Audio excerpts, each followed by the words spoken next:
नमस्कार मो नाम शिवराम प्रधान मु तृतीय श्रेणी छात्र आज मु आपण सम्मुखें हरण प्रणाली विषय किसी कहना चाहूँगी आमर गणित मेलार होता आज मुझे पुणी थे आपण सम्मुखें हरण प्रणाली विषय किसी कहना जाऊँगी आम मनकर क्वेश्चन दिगला 49 को आम मनकर 49 रु आम मनकर 2 रे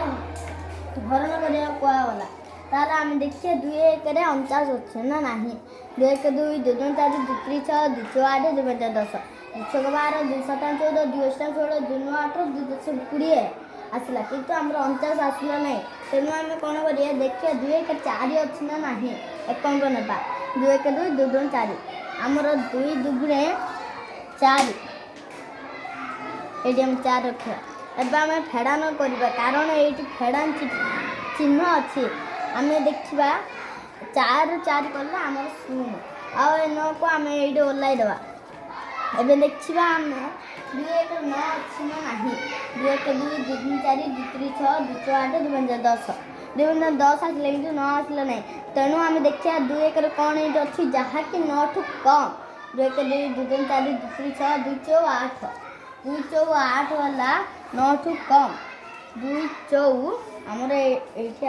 8 रहा नहीं हाँ पुणी थे फेड़ान करवा कारण ये फेड़ान चिन्ह अच्छे ओटा फेड़ान चिन्हटा ए 9 रु 8 फेला आमर 1 रहा 0 को आम ये ओल्लैदवा ताले आमर भाग शेष आसला 1 ओ आमर भाज्य भाज्य कहला 49 भाजक ना भाज्य हला 49 भाज्य हला 49 आ भाज्य कहला 2 आ भाग फल हला 24 एमती भग्नांशटा हला नै कि एमती आमे 2 अंक विशिष्ट 2 अंक रे आमे 2 रे केते को 2 अंक विशिष्ट भग्नांश करि परिया नै कि हरि परिया बहुत बढ़िया तुम कहलो बहुत खुशी लगिला तुम हरण प्रक्रिया बहुत सुंदर भाव में उपस्थापन कल तेणु